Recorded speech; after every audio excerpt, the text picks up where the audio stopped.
Hello everyone, welcome back to my YouTube channel. आशा करता हूँ सही सोचता होंगे। लास्ट टाइम हमारे क्वेश्चन नंबर 45 तक क्वेश्चन डिस्कस कर लिए थे, तो आज हमारे क्वेश्चन नंबर 46 से हम कंटिन्यू करते हैं। फर्स्ट क्वेश्चन दे रखा है, the fill in the blank shortcut key is used in MS Excel 2019 to select the current and the next sheet. यहाँ पे बात की है कि अगर आपको पता है जब आप एक्सेल ओपन करते हो तो बाय डिफॉल्ट वहाँ पे कितनी शीट्स होती हैं? हमारे पास 3 शीट्स होती हैं। हमें बेसिकली जब हम एक्सेल बेसिक की बात की है तो मैंने आपको ये बताया था कि कुछ एक्सेल्स होते हैं जहाँ पे एक ही शीट होती है बाय डिफॉल्ट, पर कुछ ऐसे एक्सेल भी होते हैं हमारे पास वर्जन जहाँ पे हमारे पास बाय डिफॉल्ट कितनी होती हैं? 3 शीट्स होती हैं।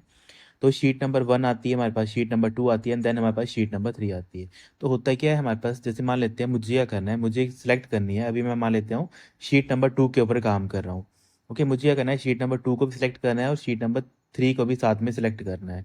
ओके, तो ये करने के लिए हमारे पास एक्सेल में शॉर्टकट कमांड होती है। कौन सी शॉर्टकट कमांड होती है? हम बेटा यूज़ करते हैं सबसे पहले control plus page down plus shift का हम यूज़ करते हैं। या फिर अगर आप नॉर्मली बोलो तो आप क्या करोगे, कंट्रोल के साथ शिफ्ट का यूज़ करोगे और पेज डाउन का आप क्या करोगे, यूज़ करोगे। हमेशा हमें याद रखना है पेज डाउन का मतलब क्या होता है। जैसे मान लेते हैं अभी आप यहाँ पे हो, आप पेज शीट नंबर 2 पे हो। डाउन का मतलब क्या है, आप बात कर रहे हो शीट नंबर 3 की। और अप का मतलब क्या होगा, आप बात करोगे शीट नंबर 1 की। ऐसे करके आपने याद रखना है कि यहाँ पे बात की थी ना नेक्स्ट शीट, कि आपको अगली शीट सेलेक्ट करनी है। S2 से अगली शीट कौन सी है आपकी, S3 है। तब आपने क्या किया, control plus shift plus page down का यूज़ किया। अच्छा, यही चीज़ मैं आपको बोल देता, आप क्या करो, प्रीवियस शीट सेलेक्ट करो। नेक्स्ट की जगह मैंने क्या कर दिया, मैंने जस्ट क्वेश्चन घुमा के पूछ लिया आपसे कि आप क्या करो बेटा, आप प्रीवियस शीट को भी सिलेक्ट करो। मतलब आप करंट जो अभी जिसके ऊपर आप हो उसको तो सिलेक्ट करो ही करो, पर साथ में जो इसके पीछे वाली है उसको भी आप सिलेक्ट करो। तो इसके लिए कौन सी शॉर्टकट कमांड यूज़ करोगे आप? देखो बाकी तो सेम रहेगा, कंट्रोल प्लस शिफ्ट तो आपका सेम ही रहेगा, पर इस टाइम पे आप क्या करोगे, पेज अप का यूज़ करोगे। है ना, पेज अप का मतलब है कि आप जस्ट करंट से पिछली वाला जो पेज है, मतलब इसके ऊपर जो पेज है आप उसकी बात कर रहे हो। तो S2 से ऊपर कौन सा पेज है हमारे पास, S1 पेज है। या फिर सिंपल बोलूँ तो S2 से पहले हमारे पास कौन सा पेज है, हमारा S2 पेज है। तो ऐसे करके ये भी आपने नोट करना है कि अगर आपको करंट के साथ अगर प्रीवियस बेसिकली वर्कशीट सेलेक्ट करनी है तो इसके लिए आप क्या करते हो, ये चीज़ आप इंप्लीमेंट करते हो। तो छोटे छोटे पॉइंट है, एग्जाम में पूछे जाते हैं। बाकी देखो कुछ जैसे यहाँ पे ऑप्शन दे रखा है शिफ्ट प्लस पेज डाउन, है ना। इसके अलावा जैसे मैंने आपको ये बताया था, शिफ्ट प्लस पेज डाउन क्या करता है बेसिकली, जब आपको ना एक तरीके से एक डिजायर्ड लेंथ तक आपको क्या करना है, कोई चीज़ सेलेक्ट करनी है ना, तब आप क्या करते हो, शिफ्ट प्लस पेज डाउन का आप यूज़ करते हो। या फिर ऐसे बोल सकते हैं कि ये बेसिकली ऐसी शॉर्टकट कमांड होती है जो कोई भी सेल होता है उसकी सिलेक्शन करने का काम करती है। पर कैसे करती है ये, डाउनवर्ड करती है ना। डाउनवर्ड कैसे करती है, सिर्फ और सिर्फ वन एंटायर स्क्रीन। ओके, अब इसका बच्चे मतलब नहीं समझेंगे कि सर इसका मतलब क्या है। जैसे मान लेते हैं ये आपके आ गया एक्सेल की शीट, मैं ऐसे समझा देता हूँ ताकि आपको आइडिया हो जाए। ये आ गई आपकी एक्सेल की शीट, है ना। अब मान लेते हैं कि ये हमारे पास रो नंबर 1 है, ठीक है, ये 2 है, ये 3 है, ये 4 है, ये 5, ये 6, ये 7, 8, है ना। इसके आगे भी होगी, इसके आगे 9 होगी, 10 होगी, 11 होगी, है ना। पर अभी आपकी स्क्रीन में कितना दिख रहा है, अभी आपकी स्क्रीन के ऊपर 8 से मतलब 1 से लेके 8 तक ही आपको क्या दिख रही है, रो दिख रही है। और वैसे ही यहाँ पे क्या होंगे, अलग अलग आपके पास कॉलम होंगे, है ना। तो मान लेते हैं ये हमारे पास कॉलम नंबर 1 आ गया, ये कॉलम 2 आ गया, कॉलम 3 आ गया, कॉलम 4 आ गया, कॉलम 5 आ गया एंड कॉलम आपका 6 आ गया। अभी आप कहाँ पे हो, मान लेते जस्ट एग्जांपल ले लेता हूँ कि अभी आप यहाँ पे हो। कहाँ पे हो, अभी आप यहाँ पे हो, मतलब आप कहाँ पे हो, C2 के ऊपर हो, है ना। मान लेते हैं मतलब इसमें मैंने ही लिखा था, तो आप इसको ऐसे बोलोगे C4 और 2 के ऊपर हो, है ना। C4 2 के ऊपर आप अभी हो, ऐसे करके मैंने जस्ट आपको यहाँ पे बता दिया। अब देखो होता क्या है, मतलब अभी आप C4 2 के ऊपर हो, इसका मतलब आप अभी यहाँ पे हो, इस सेल के ऊपर हो। अब मैंने क्या बोला, आप बेटा मुझे ऐसे करो, आप सिर्फ और सिर्फ ना एक मुझे काम करके दो। क्या काम करके दो, कि यहाँ पे तो अभी आप काम कर रहे हो, अब एक स्क्रीन मतलब जितनी आपकी कंप्यूटर की स्क्रीन है ना, उतनी स्क्रीन नीचे तक जो भी डाटा है आप उसको सिलेक्ट करो। इसके नीचे का जो डाटा है, मतलब 9 का डाटा, 10 का डाटा, 11 का डाटा, मतलब जो मर्जी आप उसको मत सिलेक्ट करो, वो आपका सिलेक्ट नहीं होगा आपका। ओके, मतलब क्या हो रहा है कि सिर्फ और सिर्फ 8 तक की क्या होगा, जितनी स्क्रीन आपको दिख रही है वो सारी सारी स्क्रीन का डाटा क्या हो जाएगा, सिलेक्ट हो जाएगा और हाईलाइट हो जाएगा। मतलब इसको हम क्या बोल सकते हैं, इसको हम बोल देते हैं बेसिकली कि जहां तक हमारी स्क्रीन दिख रही है हमें, वहां तक हम डाटा को क्या कर सकते हैं, सिलेक्ट कर सकते हैं। ओके, तो इस चीज को बोला जाता है बेसिकली जहाँ तक आपको डाटा विजिबल होता है ना, इसको हम क्या बोल देते हैं, इसको हम बोल देते हैं बेसिकली हमारा एक स्क्रीन। और कैसी स्क्रीन आपकी, ये वो स्क्रीन होती है जहाँ पे आपको आपका जो एक्सेल का कंटेंट है या फिर लास्ट जो बेसिकली आपका जो विजिबल सेल है वो आपको यहाँ पे डिस्प्ले हो रहा है। तो इस टाइप की जो सिलेक्शन होती है इसके लिए हम किसका यूज़ करते हैं, शिफ्ट प्लस पेज डाउन का यूज़ करते हैं।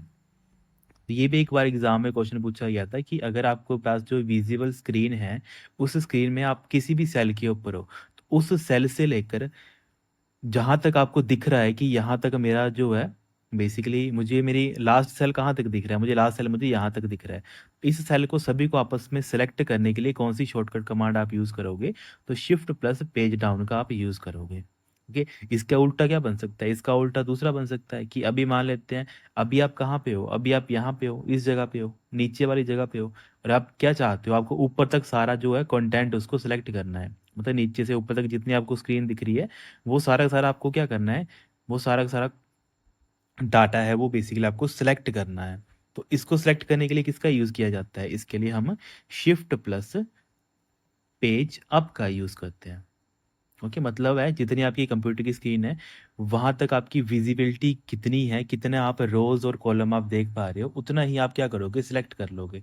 तो ये काफ़ी इंपॉर्टेंट कमांड्स बनती हैं जब आप डेली एक्सेल वगैरह यूज़ करते हो, तब ये सारी चीज़ें काफ़ी इंपॉर्टेंट बन जाती हैं। तो ये भी आपने नोट करना है। बाकी कुछ छोटी छोटी चीज़ें होती हैं वो हमने डिस्कस पहले भी की हैं कि जैसे यहाँ पे बात की है अलग अलग कमांड हैं। चलो मैं यहाँ पे डिस्कस करवा देता हूँ, हमारी रिवीजन हो जाएगी, बाकी तो कुछ नहीं है। क्योंकि जिन्होंने पहले पढ़ा हुआ चलो उनके लिए तो प्लस पॉइंट यही है कि सर आप हमें हमारी रिवीजन करवा देते हो। तो देखो रिवीजन पॉइंट हम जैसे पहले मैं बता देता हूँ, जैसे हमने अलग अलग कमांड पढ़ी हुई थी कि मैंने सिंपल बोला था कि अगर आपको अपनी प्रीवियस वर्कशीट के ऊपर जाना है, इसका मतलब क्या है, आप अभी एक्सेल पे हो यहाँ पे, और आपको पता है आपको एक्सेल में शीट्स दिखती हैं, तो यहाँ पे मान लेते हैं शीट नंबर 1 आ गई, वहीं अगली मेरे पास क्या आ गई, शीट नंबर 2 आ गई, है ना। और इसके आगे वाली मान लेते हैं ये मेरे पास कौन सी आ गई, शीट नंबर 3 मेरे पास यहाँ पे आ गई। ऐसे करके हमारे पास कितनी आ गई, 3 शीट्स आ गई एक्सेल के अंदर। अभी मैं कहाँ पे हूँ, सपोज कर लेता हूँ अभी मैं यहाँ पे हूँ, शीट नंबर मेरे 2 के ऊपर हूँ। अभी मैं करंटली कहाँ पे हूँ, मैं हमारी शीट नंबर 2 के ऊपर हूँ मैं करंटली। अब मैं चाहता हूँ कि मुझे शीट नंबर 2 से शीट नंबर 1 में जाना है। इसका मतलब हो क्या रहा है, आप क्या कर रहे हो, पिछली वर्कशीट के ऊपर जा रहे हो, है ना। अलग अलग हमारे पास वर्कशीट्स होती हैं, तो हम क्या करें, पिछली वर्कशीट के ऊपर जा रहे हैं। मतलब हम कहाँ जा रहे हैं, शीट नंबर 2 से कहाँ पे जा रहे हैं, हम शीट नंबर 1 की तरफ। मतलब हम क्या कर रहे हैं, हम सर लेफ्ट साइड को जा रहे हैं, या फिर लेफ्ट साइड की जो हमारी वर्कशीट है वहाँ पे अगर मुझे जाना है, वहाँ पे आपको क्या करना है, जाना है। तो उसके लिए बेटा आप कौन सी शॉर्टकट कमांड यूज़ करोगे, तो इसके लिए आप यूज़ करोगे, हमेशा आपने याद रखना है, कंट्रोल प्लस पेज अप का आप क्या करोगे, यूज़ करोगे। ये इंपॉर्टेंट बन जाता है। अच्छा जस्ट मैं इसका उल्टा बत बोल दूं कि अभी आप कहाँ पे हो, अभी आप शीट नंबर 2 पे हो और आपको जाना कहाँ पे है, शीट नंबर 3 के ऊपर जाना है। मतलब आप कहाँ पे जा रहे हो, सर हम right side of the worksheet हम जा रहे हैं। मतलब यहाँ से हम कहाँ जा रहे हैं, शीट नंबर 3 के ऊपर जा रहे हैं। तो इसके लिए आप कौन सी शॉर्टकट कमांड यूज़ करोगे, सर इसके लिए हम क्या करेंगे, control plus page down shortcut command का यूज़ करेंगे। तो ये सारी कमांड ना एग्जाम में पूछी गई हैं, तभी मैं आपको इनको समझा रहा हूँ ताकि आपको पता लगे एक्चुअली में जब आप इस एप्लीकेशन को यूज़ करोगे एक्सेल में, तो कैसे कैसे आप एक वर्कशीट से दूसरी वर्कशीट के ऊपर जाओगे, कैसे आप एक वर्कशीट के साथ अगली वर्कशीट को भी सिलेक्ट कर सकते हो। जैसे एग्जाम में यहाँ पे क्वेश्चन पूछा था कि करंट के साथ आप नेक्स्ट को भी अगर आपको सिलेक्ट करना है, तो देखो कंट्रोल प्लस पेज डाउन तो सिंपल वही है, एक्स्ट्रा क्या जुड़ जाता है, शिफ्ट हमारा जुड़ जाता है। तो ऐसे करके ना आपने ये चीज़ें अंडरस्टैंड करनी है। देखो रटने का कोई मोटिव नहीं होता है, कभी भी आपको कोई चीज़ रटनी नहीं है, हमेशा आपने चीज़ें अंडरस्टैंड करनी है कि हाउ दे एक्चुअली वर्क। अगर आपको उसकी वर्किंग समझ आ गई तो आपको 90% आपका काम यहाँ पे खत्म हो जाता है। तभी मैं आपको थोड़ा ग्राफिकल वे में बताता हूँ, है ना। आई नो कई बच्चे होते हैं कि सर बोलते हैं काफ़ी सर लंबे लेक्चर हो जाते हैं, पर आप लेंथ मत देखो, आप क्वांटिटी देखो। या फिर बेसिकली हम बोलते हैं ना कि कितनी अच्छी क्वांटिटी हम प्रोवाइड करें या फिर क्वालिटी कितनी अच्छी दे रहे हैं, है ना। तो वो सारी चीज़ें आप ध्यान दिया करो उनको। ये सारे पॉइंट ऐसे हैं जो एग्जाम में पूछे गए हैं, और बेसिकली जो बच्चे मेरे से स्टार्टिंग से जुड़े हुए हैं तो उनको पता ही है, जो भी अभी कंप्यूटर के पेपर जो भी किसी का भी एग्ज़ाम दिया हुआ है ना, काफ़ी बच्चों के फीडबैक आती है, मेल में भी काफ़ी फीडबैक आती है कि सर हमारा बेसिकली सीबीएसई का पेपर था कोई, है ना, वहाँ पे हमारा काफ़ी अच्छा रैंक हुआ है, रैंक आया था वहाँ पे। मतलब 20 नंबर के क्वेश्चन थे, तो 20 में से 19 18 ऐसे करके नंबर उनके आ रहे थे। तो देखो एक दो क्वेश्चन तो हम मान लेते हैं, एक्सेप्शनल कुछ क्वेश्चन होते हैं जो कई बार नहीं पढ़े होते हैं, या फिर कई बार हमने भी कई बार नहीं पढ़ाए होते हैं, कई बार माइंड से स्किप हो जाते हैं। तो फिर भी देखो कितना अच्छा स्कोर बच्चों का बनता है। तो वो वही बच्चे हैं जो डेडिकेटली पढ़ते हैं। वैसे करके आपने भी डेडिकेटली क्या करना है, पढ़ाई अपनी जारी रखनी है। इसके अलावा देखो बाकी हम भी और छोटी छोटी चीज़ हम बात कर लेते हैं कि हाँ, जैसे हम बात कर लेते हैं कि ऐसी कौन सी कमांड होती है जो क्या करती है हमें एक तरीके से जो हमारे पास स्टार्टिंग सेल एड्रेस होता है वहाँ पे हमें लेके जाने का काम करती है। क्योंकि ये ना कमांड पूछी जाती है काफ़ी बार। एक क्वेश्चन ना 2 बार 2 तरीके से पूछा जाता है, तो इसको मैं वैसे लिख देता हूँ। ये हमारे पास शॉर्टकट कमांड होती है कंट्रोल प्लस होम। इसके ना 2 क्वेश्चन पूछे जाते हैं, काफ़ी इंपॉर्टेंट क्वेश्चन है और एग्जामिनर को काफ़ी अच्छे लगते हैं। पहला क्वेश्चन तो ये एग्जामिनर पूछता है कि अगर आपको क्या करना है, मतलब कोई, मैं बोलूँ, if a user want to go to the first cell in the worksheet, in the worksheet, तो उसके लिए वो कौन सी कमांड यूज़ करेगा? तो ऑब्वियसली सर उसके लिए वो क्या करेगा, कंट्रोल प्लस होम का यूज़ करेगा। सेकंड क्या पूछा जाता है जो एग्जामिनर को काफ़ी पसंद है, वो पूछ लेता है कि अगर आपको क्या करना है, आपको जाना है A1 सेल के ऊपर, ठीक है, A1 सेल की अगर आपको क्या करना है, जाना है, या फिर go to A1 cell, which shortcut command do you use, shortcut command do we actually use, ऐसे कर लो इसको ना, एक्चुअली यूज, कि अगर आपको क्या करना है, आपको A1 सेल के ऊपर जाना है, तब आप कौन सी शॉर्टकट कमांड का यूज करोगे। देखो दोनों क्वेश्चन पूछने का तरीका अलग है, पर राइट आंसर क्या है इसका, कंट्रोल प्लस होम। अब देखो अगर इसको मैं थोड़ा ग्राफिकल वे में आपको बताऊं तो इसका मतलब क्या है, जैसे मान लेते हैं ये आपकी एक्सेल की शीट आ गई, सपोज कर लो एक्सेल की ये आपकी शीट आ गई।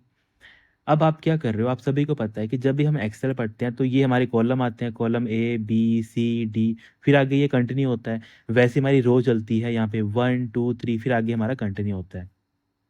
मान लेते हैं अभी आप काम कर रहे हो यहाँ पे, इस जगह पे अभी आप क्या कर रहे हो, काम कर रहे हो। एक्टिव सेल आपका ये है, ओके, एक्टिव सेल आपका ये वाला है। कौन सा सेल है एक्टिव आपका, ये वाला। ये सेल कौन सा बन जाएगा आपका, D3 आपका ये सेल बन जाएगा। अब मैंने आपसे क्वेश्चन बोला कि बेटा आप क्या करो, आप ना, आप अभी कहाँ पे हो अभी D3 पे।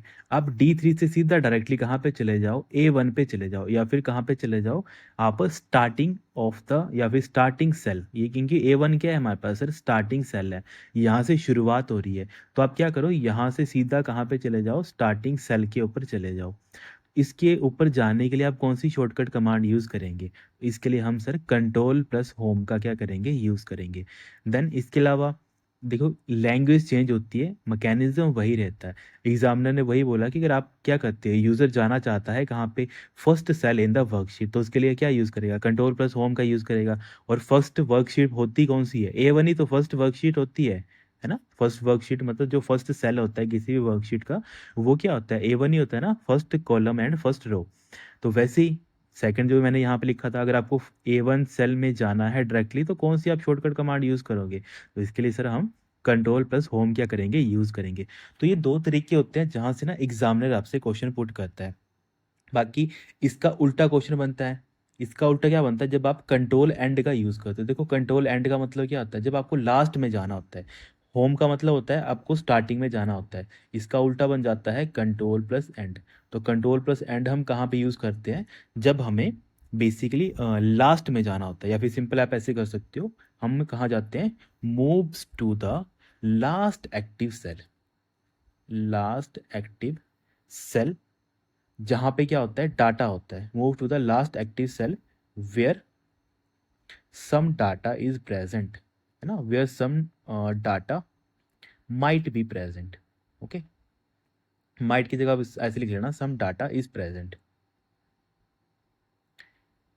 होता क्या है कि कंट्रोल होम से आप कहाँ जाते हो, A1 के ऊपर जाते हो, और कंट्रोल एंड से आप कहाँ पे जाते हो। ऐसा नहीं बोलना कि सर हम एक्सेल शीट में सबसे लास्ट चले जाते हैं, ऐसे नहीं, लास्ट में नहीं जाते हो।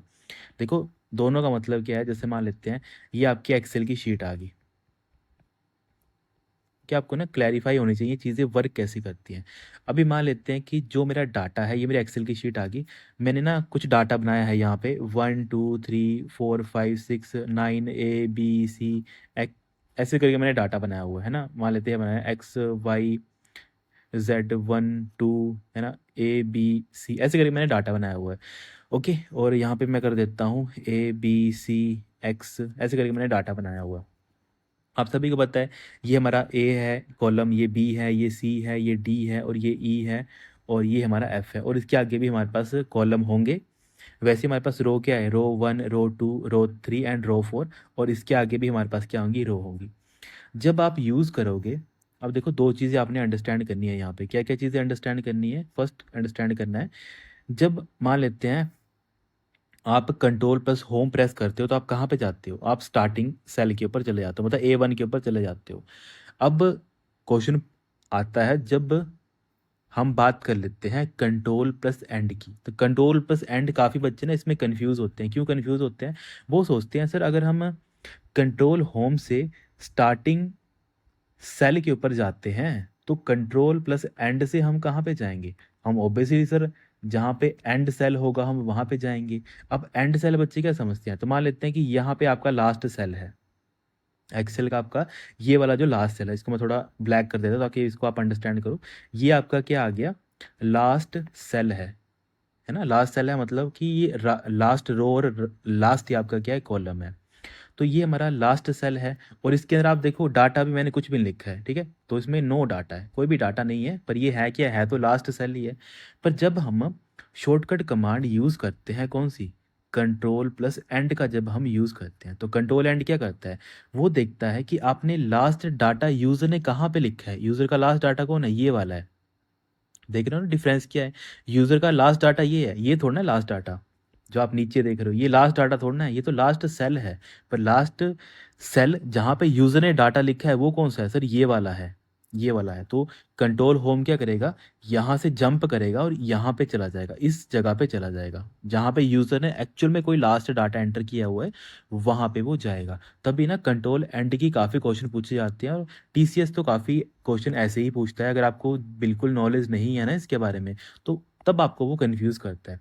बच्चों ने समझ लिया होता है, मतलब रट लिया होता है कि कंट्रोल होम से हम स्टार्टिंग में जाते हैं, कंट्रोल एंड से हम लास्ट में जाते हैं। पर लास्ट में आप कहाँ पे जाते हो, किसी एक्टिव सेल के लास्ट में जाते हो, कि आप किसी डाटा है, मतलब एक तो होता है ना कि आप जो वर्कशीट है उसके लास्ट में चले जाते हो, कि आप एक्टिव जो हमारे पास वर्कशीट होती है उसके लास्ट में जाते हो। तो हमेशा आपने याद रखना है कि जहाँ पे यूज़र ने एक्चुअल में कोई डाटा लिखा है वहाँ तक लेके जाता है हमारे पास कंट्रोल प्लस एंड।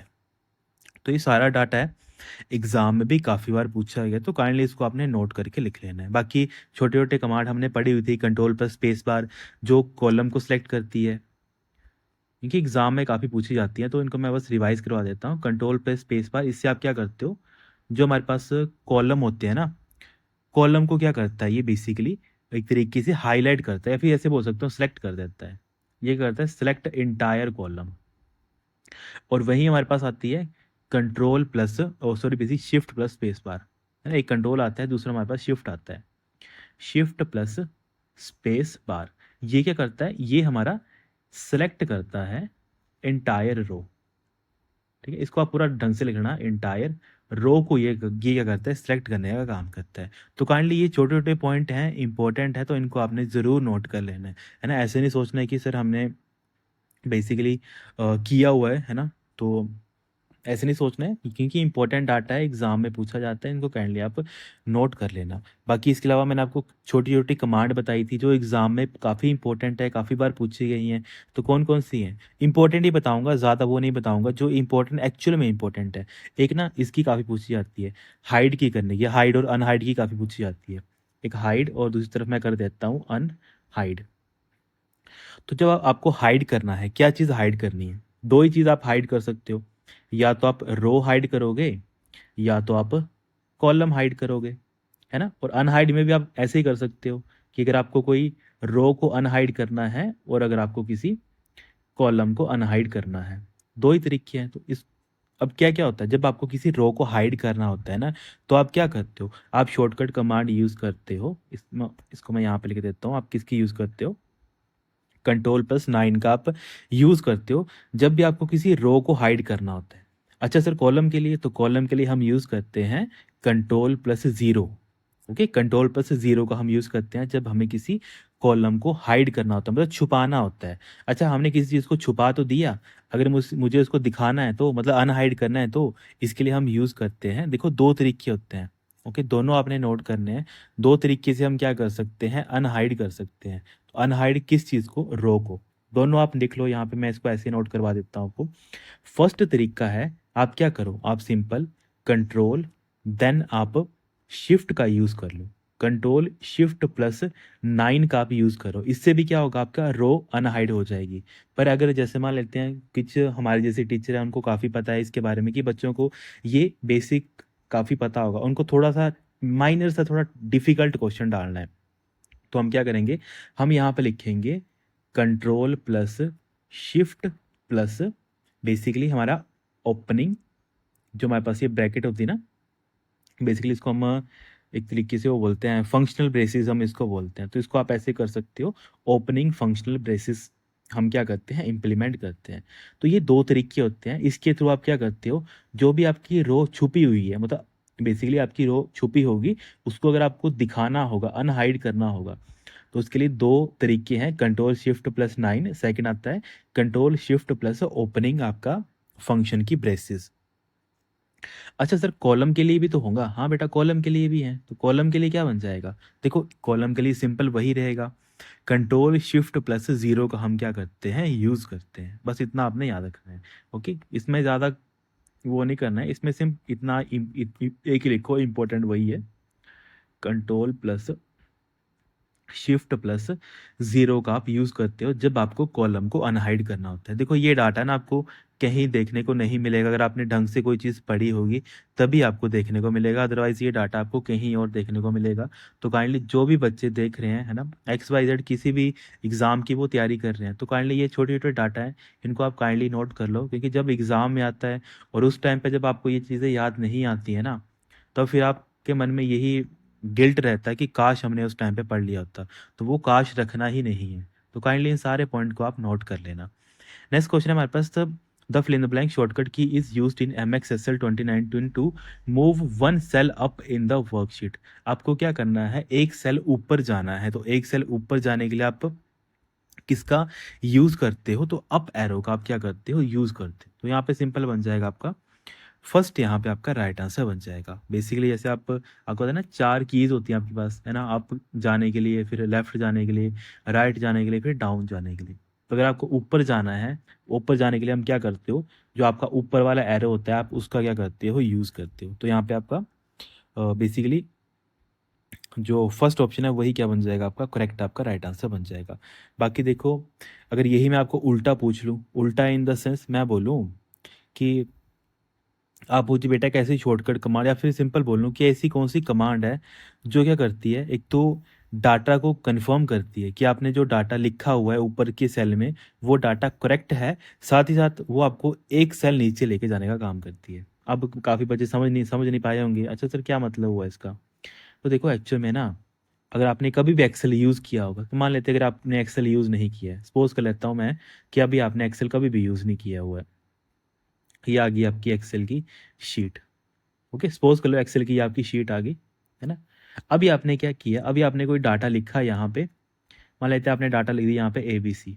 जैसे आपने, और आपको पता है जब भी आप किसी सेल के ऊपर काम करते हो वो थोड़ा मोटा हो जाता है, मतलब वो क्या हो जाता है, थोड़ा डार्क हो जाता है, डार्क ब्लैक हो जाता है थोड़ा वो, कि आप इसके ऊपर काम कर रहे हो, तो ये हमारे पास क्या बन जाता है, ये हमारा एक्टिव सेल हमारा बन जाता है। होता है क्या है, यहाँ पे मैंने ABC लिख दिया, ABC लिखने के बाद जैसे मैंने यहाँ पे एंटर प्रेस किया, ABC लिखने के जस्ट बाद मैंने क्या किया, मैंने कीबोर्ड से एंटर प्रेस कर दिया। तो जैसे मैंने एंटर प्रेस किया, एंटर प्रेस होने के साथ क्या एक्शन परफॉर्म होता है, एंटर होने से क्या होता है, सबसे पहले एंटर क्या करता है, इसको सेव करता है, मतलब जो भी सेल का डाटा होता है उसको क्या करता है, वो सेव कर लेता है। साथ ही साथ दूसरा काम क्या करता है, वो उसको मूव कर देता है, कहाँ पे, मूव टू डाउन वन, ठीक है, वन सेल। समझ आ गया, इसका मतलब है कि ये डाटा तो पहले क्या होगा, सेव हो जाएगा, फिर नेक्स्ट एक्टिव सेल कौन सा बन जाएगा, नेक्स्ट हमारा एक्टिव सेल कौन सा बन जाएगा, वो सर हमारा नीचे वाला बन जाएगा, ये वाला बन जाएगा। अब ऊपर वाला नॉर्मल हो जाएगा, नीचे वाला क्या हो जाएगा, मोटा ब्लैक हो जाएगा। इसका मतलब है फिर ये वाला हमारा क्या बन जाएगा, एक्टिव सेल बन जाएगा। इसका मतलब है आप अब यहाँ पे कोई डाटा लिख सकते हो। जब आप एंटर प्रेस करोगे ऊपर वाले के कॉन्टेक्स्ट में, तो इसमें क्या होगा, ऊपर वाले जो सेल के अंदर जो डाटा आपने लिखा होगा वो वहाँ पे आ जाएगा, साथ ही साथ जो मूवमेंट होगी वो नीचे को हो जाएगी। तो ये भी एग्जाम में पूछा जाता है कि अगर आपको एक सेल डाउन जाना है तो उसके लिए आप कौन सी शॉर्टकट कमांड का यूज़ करते हो। तो अगर आप वहाँ पे पेज डाउन नहीं, या फिर मतलब जो डाउन एरो की है, डाउन की अगर नहीं दे रखी है, तब आपका राइट आंसर क्या बनेगा, एंटर की आपका उस टाइम पे राइट आंसर बन जाएगा। तो ऐसे करके ना अपने ये चीज़ें अंडरस्टैंड करनी है और नोट करनी है। बाकी ये भी इम्पोर्टेंट है, एंटर से हम क्या करते हैं, नीचे जाते हैं। इसके जस्ट उल्टा भी होता है। मान लेते हैं अभी आप ABC पे हो और आपको ऊपर जाना है, इसके ऊपर वाले सेल के ऊपर जाना है। इसके लिए आप किसका यूज़ करोगे, शिफ्ट प्लस एंटर का आप यूज़ करोगे। शिफ्ट एंटर से क्या होगा, आप कहाँ पे जाओगे, मूव टू द, या फिर सिंपल बोल लूँगा, move the cursor, move cursor to the basically upper, है ना, अपर, या फिर इसको ऐसे कर लेना, वन सेल अप, है ना, एक सेल आप कहाँ पे जा रहे हो, ऊपर जा रहे हो। इसके लिए आप किसका यूज़ करते हो, शिफ्ट प्लस एंटर। एंटर से आप नीचे जाते हो, शिफ्ट प्लस एंटर से आप कहाँ पे जाते हो, ऊपर वाले सेल के ऊपर जाते हो। तो ये सारी ना प्रैक्टिकल चीज़ें हैं, अगर आपने पढ़ी होंगी, नोट की होंगी, तभी आपको पता होगा। अच्छा, और क्या हम क्या कर सकते हैं इसमें, है ना, यहाँ पे थोड़ा खिचड़ी पक गई है थोड़ी सी यहाँ पे, तो मैं यहाँ पे बता देता हूँ आपको, यहाँ पे बता देता हूँ। ठीक है, मान लेते हो अभी आप यहाँ पे हो, जो यहाँ पे ब्लू वाला देख रहे हो ना, ब्लू कलर जिसको मैं कर रहा हूँ, अभी आप यहाँ पे हो। आपको क्या बोला मैंने, बेटा आप मुझे ना राइट साइड पे लेके चले जाओ, है ना। अभी आपको कहाँ पे जाना है, यहाँ से उठ के आपको जाना है राइट साइड पे, यहाँ पे जाना है, इस अगले वाले बॉक्स में जाना है। तो जब आपको ना राइट साइड पे जाना होता है, राइट साइड कहाँ पे, किसी भी सेल के, देखो सेल ये वाला है हमारा, जिस ब्लू वाला जो है, जो आपको दिख रहा है, इसके ऊपर अभी काम हो रहा है। इसके काम होने से अगला जो राइट वाला सेल है, राइट वाला सेल कौन सा है, ये वाला, जिसको मैं ब्लैक सर्कल कर रहा हूँ। अगर आपको यहाँ पे जाना है तो इसको जाने के लिए आप शॉर्टकट कमांड कौन सी यूज़ करोगे, सीधी टैब का आप यूज़ करोगे।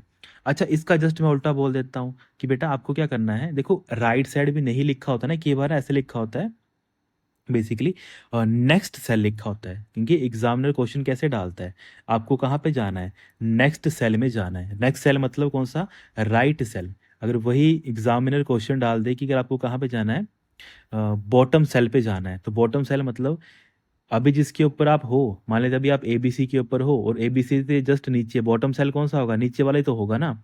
इसके लिए आप किसका यूज़ करोगे, एंटर का। और करंट वाले से अगर आपको अप, ऊपर वाले में जाना है, अप वाले में जाना है ना, तो अप वाले में जाने के लिए क्या करोगे आप, शिफ्ट प्लस एंटर का यूज़ करोगे। वहीं अगर आपको करंट सेल से राइट साइड पे जाना है, मतलब राइट मतलब नेक्स्ट सेल पे जाना है, तो उसके लिए आप सिंपल टैब का यूज़ करोगे। लास्ट क्वेश्चन बन जाता है कि अगर आपको करंट सेल से आपके लेफ्ट वाले साइड पे जाना है, क्या क्वेश्चन बनेगा, यहाँ पे मैं लिख देता हूँ कि अगर आपको प्रीवियस या फिर लेफ्ट साइड पे जाना है, उसके लिए आप क्या करोगे, लेफ्ट साइड किसके, सेल का, तो उसके लिए आप शॉर्टकट कमांड यूज़ करोगे। मैं इनको नीचे का डाटा इरेज कर देता हूँ ताकि आपको थोड़ा लिखने में ईजी हो जाए। तो प्रीवियस या फिर नेक्स्ट उसमें जाना है, लेफ्ट सेल में जाना है, तो इसके लिए आप क्या करोगे, देखो बस कुछ नहीं करना है, शिफ्ट आप ऐड करोगे, शिफ्ट प्लस टैब क्या बन जाएगा, आपका राइट आंसर बन जाएगा। बस आप क्या करोगे, शिफ्ट ऐड करोगे, shift plus tab is the right answer. जब आपको पिछली स्लाइड में जाना है, मतलब पिछले आपको सेल के ऊपर जाना है। तो ये सारा डाटा है, इनको काइंडली आप नोट कर लेना, क्योंकि सारा ना प्रैक्टिकल डाटा है। आई नो कई बच्चों ने पढ़ा होगा, कईयों ने नहीं पढ़ा होगा, और मैक्सिमम को नहीं पता होता है। सीधी बात बोलने का मतलब है, आप सब थियोरेटिकल नॉलेज लेते हो, पर एग्ज़ाम जब पूछता है या फिर एग्जामिनर जब क्वेश्चन डालता है, तो उसको यही डिमांड रहती है कि आपको ना चीज़ें एक्चुअल कैसे वर्क करती है वो पता होना चाहिए। तो ये सारे पॉइंट आपने काइंडली नोट कर लेने हैं। देन नेक्स्ट क्वेश्चन आता है हमारे पास, which of the following statement is incorrect with reference to the shortcut keys MS Excel 2019। तो आपने बताना है कि इनमें से कौन सी जो हमारे पास स्टेटमेंट है वो यहाँ पे हमारी इनकरेक्ट स्टेटमेंट है। इनकरेक्ट स्टेटमेंट कौन सी बन जाएगी, फर्स्ट हम बात कर लेते हैं, कंट्रोल पेज अप या फिर control up arrow use to move the first cell of the selected column. देखो control plus page up arrow क्या करता है, या फिर सिंपल अप एरो क्या करता है, ये बेसिकली मूव कर देता है first cell of the selected column. आपको कहाँ पे लेके चला जाएगा, मान लेते हैं आप अभी यहाँ पे हो, इस सेल के यहाँ पे हो, है ना, एक कॉलम के आप यहाँ पे हो, तो यहाँ से उठा के आपको कहाँ पे ले जाएगा, यहाँ पे ले जाएगा। तो ये ऑब्वियसली ठीक है। फिर कंट्रोल राइट एरो, ये भी क्या करेगा, आपको राइट साइड पे ले जाएगा, मतलब रो के यहाँ पे भी आप काम कर रहे हो और जो लास्ट रो है वहाँ पे आपको लेके चला जाएगा। ये स्टेटमेंट भी ठीक है हमारी। फिर control plus left arrow is use to move the first cell of the selected. Obviously अगर कोई चीज़ आपको राइट लेके जा रही है तो वो लेफ्ट भी तो लेके जा सकती है ना, तो ये स्टेटमेंट भी हमारे पास ठीक है। फिर तो इनकरेक्ट फिर हमारे पास लास्ट ही बनेगी, control plus down arrow is use to move the last cell of the lower right corner of the selected table. देखो कंट्रोल डाउन क्या करती है, ये बेसिकली आपका जो, जैसे हमने देखा ना, अप क्या करता है, ऊपर से नीचे लेके जाता है, तो वही डाउन क्या करेगा, एक कॉलम से जो लास्ट जो जहाँ पे डाटा लिखा होगा वहां तक वो लेके जाने का काम करेगा। तो लोअर राइट कॉर्नर तो ऐसा कोई टर्म नहीं है, इसका राइट आंसर ऐसा हो जाता कि ये हमें वर्टिकली ना या फिर कॉलम में हमें नीचे तक लेके चला जाता। ओके, तो ये आपने नोट करना है। तो यहाँ पे ये गलत है, बाकी सारी स्टेटमेंट हमारी करेक्ट बन जाएंगी। तो इसका मतलब है यहाँ पे फोर्थ हमारा इनकरेक्ट है, बाकी all options are correct options. इनको भी आपने नोट कर लेना है। काफ़ी अच्छे, चलो यहाँ पे वन वन वे में आपको सारा इंपॉर्टेंट डाटा मिल गया है, इनको भी काइंडली आप नोट कर लेना। तो यहाँ पे मैं आपको 2-3 होमवर्क देता हूँ जो काफ़ी इंपॉर्टेंट है। तो एक आज के लिए आपके जो होमवर्क रहेंगे, होमवर्क नंबर 1, आप मुझे बस राइट आंसर बताएंगे। मतलब इजी है, सिंपल है, ज़्यादा टफ नहीं है। अगर आपको ना टेबल क्रिएट करना है एक्सेल में, तो आप कौन सी शॉर्टकट कमांड यूज़ करोगे। ओके, शॉर्टकट कमांड किसके लिए, जब आपको टेबल क्रिएट करना है। सेकंड, आपके लिए मैं सिंपल शॉर्टकट कमांड देता हूँ कि आपको पता है तो आप सिंपल एक शॉर्टकट कमांड बताएंगे मुझे, control plus shift plus plus. इस शॉर्टकट कमांड का हम यूज़ कहाँ पे करते हैं, इसका क्या मतलब होता है, इसको हम कहाँ पे यूज़ करते हैं, ये आप मुझे बताएंगे। ये मैं एक्सेल के कॉन्टेक्स्ट में पूछ रहा हूँ आपसे, है ना, ये इनको आप नोट कर लेना, ये सारे एक्सेल के हैं। ऐसे मत बोलना सर आपने वर्ड का पूछ लिया है, तो वर्ड में तो आप सभी को पता है कंट्रोल शिफ्ट प्लस प्लस हम यूज़ करते हैं जब हम बेसिकली सुपरस्क्रिप्ट की हम बात करते हैं। तो उसके बारे में नहीं पूछ रहा हूँ, जस्ट आपने यहाँ पे नोट करना है ये। देन आपका थर्ड इंपॉर्टेंट क्वेश्चन है जो आपने मुझे बताना है, शिफ्ट प्लस F8 का हम यूज़ कहाँ करते हैं, शिफ्ट प्लस F8 का हम यूज़ कहाँ करते हैं। और चौथा क्वेश्चन मैं आपको ईजी डालता हूँ, मैक्सिमम जूम परसेंटेज हम कितने लिए यूज़ करते हैं। ठीक है, मैक्सिमम एंड मिनिमम दोनों बताओगे आप। मिनिमम जूम कहाँ पे, हमारे एक्सेल में कितना होता है, मैक्सिमम कितना होता है और मिनिमम कितना होता है, तो ये सारा आप मुझे बताओगे। आज के लिए छोटा होमवर्क है, ज़्यादा टफ नहीं है, आई नो। जो बच्चे स्टार्टिंग में पढ़ रहे होंगे, अभी फर्स्ट टाइम पढ़ रहे हैं, तो उनको नहीं पता होगा। तो जो बच्चे ना स्टार्टिंग से पढ़ रहे हैं तो उनको ये सारी चीज़ें पता होंगी। तो काइंडली इन इसके बारे में आप नीचे कमेंट करके मुझे बताएंगे। देन अब नेक्स्ट क्वेश्चन है, the fill in the blank shortcut key is used in MX Excel 2019 to create a chart of a data that current range and a separate chart sheet. तो इसके लिए हम कौन से बेसिकली उसका use करते हैं, इसके लिए हम F11 का यूज़ करते हैं। मैंने पहले भी आपको बताया हुआ है कि जब भी हमें ना कोई चार्ट बनाना होता है, इतना बड़ा क्वेश्चन लिखा है पर इसका आंसर हमेशा छोटा होता है। जब भी हमें चार्ट बनाना होता है तो चार्ट बनाने के लिए हम F11 का हम क्या करते हैं, यूज़ करते हैं। और अलग अलग हमारे पास आपको पता ही है चार्ट्स होते हैं, हमने कल भी डिस्कस किया हुआ है, line chart, bar chart, column chart, है ना, इसके अलावा डोनट चार्ट। अलग अलग टाइप के चार्ट्स होते हैं जो हम एक्सेल में क्या करते हैं, इम्प्लीमेंट करते हैं। बाकी देखो यहाँ पे अलग अलग जैसे कमांड दे रखी हैं, है ना, जैसे F5 देखा है तो F5 आपको पता है रिफ्रेश करने के लिए हम यूज़ करते हैं। F7 आपको पता है थीसिस वगैरह के लिए हम इसको, या फिर अगर आपको कोई भी इंफॉर्मेशन चेक करनी है तो उसके लिए आप F7 का यूज़ करते हैं। वहीं आपका F2 आता है, तो F2 किसके लिए आता है, जब आपको एडिट करना हो तो कोई करंट सेल। वहीं आपका जो, इसके अलावा हम शिफ्ट प्लस F11 की बात कर लेते हैं जब हमें बेसिकली एक तरीके से ना वो करना होता है ना, ब्लैंक वर्कशीट इंसर्ट करनी होती है, तो उसके लिए हम शिफ्ट प्लस F11 का यूज़ करते हैं। तो ये सारे इंपॉर्टेंट पॉइंट्स हैं या फिर इंपॉर्टेंट शॉर्टकट कमांड है, तो काइंडली आपने इनको भी नोट करके लिख लेना है। देन हम नेक्स्ट क्वेश्चन पे चलते हैं। When you are entering data that has a pattern like spreading a full name into the first and the last name, you can use fill in the blank feature of MX Excel 2019 for the web to save time and have MX Excel fill in the data for you। तो basically यहाँ पे बात करी है कि आपको क्या करना है। मतलब एक्सेल में जब आपको किसी खास पैटर्न जैसे कि नाम और उपनाम में विभाजित पूर्ण नामों का डाटा एंटर करना होता है तो आप फिल इन द ब्लैंक का उपयोग कर सकते हैं। इसे एम एक्स एक्सेल आपके लिए एक डेटा को स्वतः ही भर देगा। तो हम इस टाइम पे किसका यूज़ करते हैं, हमारे पास एक ऑप्शन आता है, अगर आपने कभी यूज़ किया होगा ना, इसको बोलते हैं हम फ्लैश फिल। तो यहाँ पे सेकंड आपका राइट आंसर बन जाएगा। हमेशा आपने याद रखना है, और ये भी आपने याद रखना है कि अगर हमारे पास एक्सेल के ना अलग अलग वर्जन थे, पर ये हमारे पास फ्लैश फिल 2013 का जो हमारे पास एक्सेल का वर्जन था ना, उसके बाद से आना स्टार्ट हुआ है। मतलब आप ऐसे बोल सकते हो 2013 से ही ये फीचर ऐड है। इससे पहले के जो मतलब आपके ऑफिस थे वहाँ पे ऐड नहीं था। तो कल को यही क्वेश्चन मैं आपसे डाल दूँ, मुझे बताओ जो फ्लैश फिल फीचर है वो कौन से एक्सेल के वर्जन से आया था। तो आपको मैंने ऑप्शन दे दिया 2007, 2010, 2013 और 1987 मैंने दे दिया। तो आपको लगेगा सर इसका राइट आंसर हो सकता है कि मतलब एक फ्लैश सेल पहले से आ रहा, पहले पुराना होगा, पहले से आ रहा होगा। तो कई मैक्सिमम टिक करेंगे 2007, उससे ज़्यादा मैक्सिमम टिक करेंगे 2010, उससे ज़्यादा मैक्सिमम टिक करेंगे 1987, पर आंसर क्या होगा 2013 हमारा राइट आंसर होगा। तो ऐसे क्वेश्चन भी होते हैं जो इंपॉर्टेंट बनते हैं, तो काइंडली इनको भी आपने क्या करना है, नोट कर लेना है। ओके, तो बाकी यहाँ पे तो और इम्पोर्टेंट ऐसा है नहीं कुछ बताने का। बाकी सीरीज़ वगैरह आप सभी को पता ही है कि अलग अलग टाइप की हमारे पास सीरीज़ होती हैं। हम इवन नंबर सीरीज़ भी रख सकते हैं, और नंबर सीरीज़ भी हम रख सकते हैं। द नेक्स्ट क्वेश्चन है the syntax for unique function. देखो यूनिक फंक्शन का सिंटेक्स काफ़ी बार एग्जाम में पूछा गया है, इसको तो काइंडली आपने नोट कर ही लेना है। इसको हम क्या करते हैं, सबसे पहले हम यूनिक का, देखो किसी भी फंक्शन को स्टार्ट करने के लिए हमें इक्वल टू का यूज़ करना पड़ता है। तो दो ऑप्शन तो पहले ही हमारे क्या हो जाएंगे, यहाँ पे डिस्कार्ड हो जाएंगे।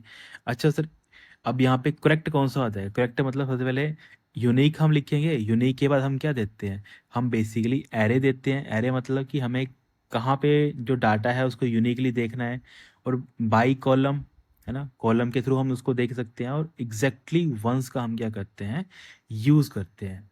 हमेशा याद रखना है कि बाई कॉलम और एग्जैक्टली वंस ना, ये ऑप्शनल है, आपकी मर्जी है, आपको यूज़ करना है तो करो, नहीं करना है तो मत करो। पर आपको जिस डाटा को यूनिकली ढूंढना है उसके बारे में तो बताना कंपलसरी है, तो मतलब एरे का यूज़ करना मस्ट है। तो यहाँ पे बी आपका राइट आंसर बन जाएगा। ओके, तो यहाँ पे देखो एरे यूज़ नहीं किया है, इसकी वजह से ये ऑप्शन गलत हो जाता है। आपको डाटा तो बताना पड़ेगा ही ना। जैसे मैं बोलूँ कि ये आपके पास कॉलम है, यहाँ पे डाटा 10 है, 20 है, यहाँ पे भी 10 है, यहाँ पे 20 है, यहाँ पे 10 है, और यहाँ पे 5 है। इसमें आप मुझे यूनिक डाटा बताओ, यूनिक डाटा बताओ कि कितना यूनिक डाटा है। तो आप बोलेंगे सर डाटा यूनिक 10 है, 20 है और 5 है, ये डाटा यूनिक है, बाकी सारा क्या है, डुप्लीकेट डाटा है। इसके लिए मुझे क्या करना पड़ रहा है, मुझे आपको देना पड़ रहा है ना, ये आपकी रेंज है कि यहाँ से लेकर आप यहाँ तक का डाटा है, इसके अंदर आप देखो, ढूंढो इस चीज़ को, यूनिकनेस ढूंढो आप। पर अगर मैं आपको ये ही ना दूं कि आप डाटा कहाँ से ढूंढोगे, तो आप बोलोगे सर आप डाटा तो दो हमें पता कैसे लगेगा कि हम डाटा कहाँ से यूनिक ढूंढे। तो वही है थर्ड, यहाँ पे जो ऑप्शन था ना, यहाँ पे यूनिक एरे लिखा ही नहीं था, इसकी वजह से ये गलत है। तो सेकंड आपका क्या बन जाएगा, यहाँ पे राइट आंसर आपका बन जाएगा। तो ये सारे पॉइंट हैं, इंपॉर्टेंट है, इनको काइंडली आप नोट करके लिख लेना। बाकी अलग अलग फंक्शन, जैसे यहाँ पे फंक्शन यूनिक की बात की है, तो मैंने आपको स्क्वेयर रूट फंक्शन बताया हुआ है, सॉर्ट फंक्शन मैंने आपको डिस्कस करवाया हुआ है, फिल्टर मैंने आपको बताया हुआ है। जब आपको कोई बेसिकली फिल्टरिंग करनी होती है, या फिर कोई कंडीशन के बिहाफ पे अगर आपको कोई आउटपुट लेनी होती है, तो उसके लिए हम फिल्टर फंक्शन का यूज़ करते हैं। बाकी इसके अलावा मैंने स्ट्रिंग फंक्शन में आपको कनकैट बताया था, जब आपको किसी चीज़ को जोड़ना होता है, किन्हीं भी दो स्ट्रिंग को जोड़ना होता है, तो आप कनकैट फंक्शन का यूज़ करते हो। या फिर कनकैट के अलावा मैंने एक और बताया था, इसको हम बोलते हैं टेक्स्ट ज्वाइन फंक्शन। मतलब दोनों का काम एक ही होता है। मतलब क्या करना होता है, जो भी अलग अलग टेक्स्ट होते हैं, जैसे मान लेते हैं एक अमन है और दूसरा मेरे पास कुमार है, ये अलग अलग बॉक्सेस में, अलग अलग सेल में, अगर इनको आपको जोड़ना है, कनकैटिनेट करना है, तो इसके लिए आप कनकैटिनेट फंक्शन यूज़ कर सकते हो, या फिर टेक्स्ट ज्वाइन फंक्शन है, इसको भी आप यूज़ कर सकते हो। बाकी इसके अलावा हम बात कर लेते हैं, जैसे अलग अलग टाइप के हमारे पास एरर्स आते थे। जैसे मैंने वैल्यू एरर के बारे में आपको बताया हुआ है। वैल्यू एरर कब आता है? जब आपने रॉन्ग टाइप ऑफ डाटा किसी सेल में लिख दिया है, कि जैसे मान लेते हैं आपको डिवाइड करना है। डिवाइड के लिए आपको पता है दोनों वैल्यू नंबर होनी चाहिए। नंबर इन द सेंस, जैसे मैं बोलूँ आप क्या करो, 20 को डिवाइड कर दो 5 के साथ, तो आप इसको कर दोगे, इजीली कर दोगे। पर मैं ये बोलूँ 20 को आप डिवाइड कर दो ABC के साथ, इस टाइम पे क्या आ जाएगा? इस टाइम पे आपको एरर आ जाएगा कि जो आपने वैल्यू ABC डाल ली है वो क्या है, एक तरीके से वो वैल्यू है ही नहीं जो हमें रिक्वायरमेंट है। क्योंकि क्या होता है, जब भी आपको डिवाइड करना होता है तो आपको कोई ना कोई बेसिकली इंटीजर वैल्यू की रिक्वायरमेंट रहती ही रहती है। तो इस टाइम पे आपको क्या एरर आएगा? यहाँ पे एरर आएगा हैश वैल्यू एरर। एंड इसके अलावा हमने हैश नेम एरर भी पढ़ा हुआ है। जब एक्सेल को पता नहीं लगता है कि जो बेसिकली मतलब टाइपोग्राफी जब एरर आता है ना, तब हम नेम फंक्शन का बेसिकली नेम एरर के बारे में हम वहाँ पे देखते हैं। तो इस ये सारे पॉइंट हैं जो एग्जाम में पूछे जाते हैं, तो काइंडली इनको आपने नोट कर लेना है। देन यहाँ पे मतलब नेक्स्ट, और इस PDF का हमारे पास ये लास्ट ही क्वेश्चन है। तो यहाँ पे क्वेश्चन है दे रखा है, let's say you have a table of planet in our solar system. You want to get the name of the fourth planet mass with the formula. Which of the following formula should be? देखो यहाँ पे बात करिए, आपको पता है हमारा जो सौर ग्रहण है वहाँ पे हमें 8, अभी तो करंटली 8 प्लैनेट्स हैं। 8 प्लैनेट्स में से इसने बोला है कि आप सपोज कर लो कि जो आपका फोर्थ प्लैनेट है उसका नाम क्या है? मास। तो मास को जब आपको ढूंढना होगा तो ढूंढने के लिए आप किसका यूज़ करोगे? तो इसके लिए हम इंडेक्स फंक्शन का यूज़ करेंगे। तो यहाँ पे फर्स्ट आपका राइट आंसर बन जाएगा। देखो इंडेक्स का हम क्यों यूज़ करेंगे, क्योंकि यहाँ पे एग्जामिनर ने क्वेश्चन में ये मेंशन किया है कि आपको क्या करना है, आपके पास सोलर प्लांट का डाटा है पर उसमें से आपको नाम ढूंढना है। नाम कौन सा ढूंढना है? चौथे प्लैनेट का। चौथे प्लैनेट का नाम क्या आएगा वहाँ पे? मार्स वहाँ पे नाम आएगा। ओके, तो ये ढूंढा जाता है। तो ओके, तब आपका किसका यूज़ करना पड़ता है? आपको बेसिकली इंडेक्स फंक्शन का यूज़ करना पड़ता है। तो अगर मैं बात कर लेता हूँ, आप इसको यूज़ कैसे करोगे एक्सेल में, तो आप इसको ऐसे लिखोगे, इक्वल टू इंडेक्स। इसमें 8 प्लैनेट होते हैं, तो मैं मान लेता हूँ A1 से लेकर मैंने A8 तक मैंने क्या किया हुआ है? प्लैनेट्स एंटर किए हुए हैं। है ना, मान लेते हैं कि यहाँ पे मैंने कर दिया हुआ है मरकरी, वीनस, है ना, ऐसे करके मैंने प्लैनेट, ठीक है, अर्थ, ऐसे करके मैंने नेपच्यून, ऐसे करके मैंने क्या किया हुआ है? डाटा एंटर किया हुआ है। A1, A2, A3, A4, ऐसे करके मैंने डाटा एंटर किया हुआ है। अब मुझे क्या करना है? मुझे डाटा देखना है कि चौथे नंबर पे मेरा कौन सा प्लैनेट है वो आ रहा है, और वो मुझे जब मैं सर्च करूंगा इंडेक्स फंक्शन के साथ, तब मुझे आउटपुट में क्या मिलेगा? मुझे आउटपुट में वहाँ पे मार्स देखने को मिलेगा। मार्स कौन सा होगा? मेरा फोर्थ यहाँ पे प्लैनेट होगा। तो A1 से A8 और आगे करके मैंने क्या कर दिया? 4 यहाँ पे दे दिया कि जो चौथा इंडेक्स पे, चौथा इंडेक्स मतलब नंबर 1 इंडेक्स, मतलब number 1, number 2, number 3 and number 4। Number 4 पे मान लेते हैं हमारे पास यहाँ पे क्या है? मार्स है। तो नंबर 4 पे जो हमारे पास डाटा है, आप मुझे वो बताओ, तो वो डाटा कौन सा है? हमारा मार्स है। तो तभी हम क्या करते हैं? इंडेक्स फंक्शन का यूज़ करते हैं। तो इंडेक्स फंक्शन क्या करता है? बेसिकली ये देखता है आप किसकी बात कर रहे हो, और जिस सेल की आप बात कर रहे हो उस सेल में कौन सा डाटा प्रेजेंट है, उस डाटा को वो फिर क्या करता है? आपको दिखाने का काम करता है। तो यही क्वेश्चन पूछा गया था, तो इसके अकॉर्डिंग क्या बनेगा? आपका फर्स्ट आपका राइट आंसर बन जाएगा। तो काइंडली ये सारे इंपॉर्टेंट पॉइंट हैं, इनको आपने नोट कर लेना है। बाकी इसके अलावा कोई आपके मन में डाउट या क्वेरी होती है तो उसको आप पूछ सकते हो। बाकी धीरे धीरे करके हम और भी प्रैक्टिस करेंगे जब तक आपका पूरा बेस, या फिर कई बच्चे बोल रहे हैं कि सर हमें अभी और भी अलग अलग टॉपिक्स के क्वेश्चन चाहिए, है ना, अलग अलग थ्योरी चाहिए। देखो अभी थोड़ा टाइम नहीं लग पा रहा है, तो जितना मुझे थोड़ा बहुत टाइम निकाल पा रहा हूँ तो उतना मैं अभी निकाल पा रहा हूँ। तो इसके अलावा जब भी मुझे थोड़ा भी टाइम मिलेगा, है ना, तो मैं इतना ही ट्राई करता हूँ कि जितना जल्दी हो पाए, जितना अच्छे ढंग से हो पाए, मैं आपके लिए वीडियो रिकॉर्ड कर पाऊँ। पर कई बार होता है कि थोड़ा सर्कमस्टांसिस ऐसे हो जाते हैं कि टाइम नहीं लग पाता है ना। तो बाकी मैं चलो इतना तो रेगुलरिटी में रखी है कि दिन की एटलीस्ट आपके लिए एक आधी वीडियो तो बना के आपके लिए मतलब दे दी जाए अपने टीम मेंबर को, ताकि वो अपलोड कर पाए इस चीज़ को। ओके, ठीक है students, thank you so much, have a great day. इसके अलावा कोई डाउट या आपके मन में कोई क्वेरी होती है तो उसके लिए आप मुझे कमेंट करके पूछ सकते हो।